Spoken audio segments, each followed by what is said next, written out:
Hi friends, ఇది మోమోస్ కావలసిన పదార్థాలు. ఇది క్యాబేజీ, ఇది మైదా కలిపి ఉంచాను.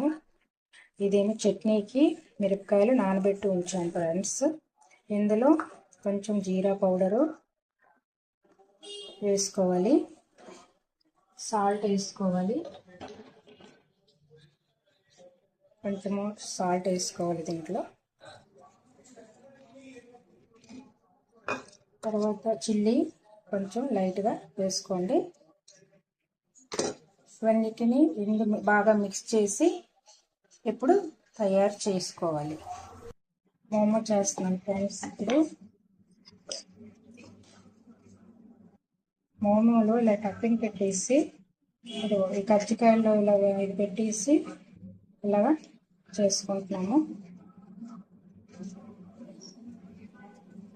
ఆల్రెడీ నేను అన్నీ రెడీ చేసి పెట్టుకున్నాను ఫ్రెండ్స్. మీకు చూపించడానికి ఇలా చేశాను. ఫ్రెండ్స్ ఇలాగా అన్నీ రెడీ పెట్టేసుకున్నాను.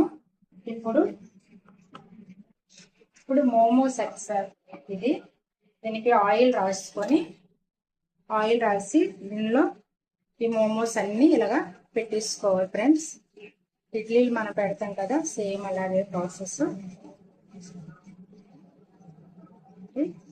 చేసుకోవాలి. మూత పెట్టి 10 నిమిషాలు అయ్యాక అది తీసేయాలి.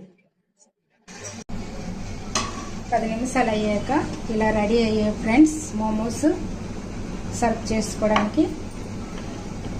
ఈ చట్నీ ఏమో చెప్పాను కదా, మిరపకాయలు నానబెట్టి అందులో పంచదార కొంచెం సాల్ట్ వేసి మిక్సీ కొట్టాను చట్నీకి. ఈ momos ready. Thank you friends.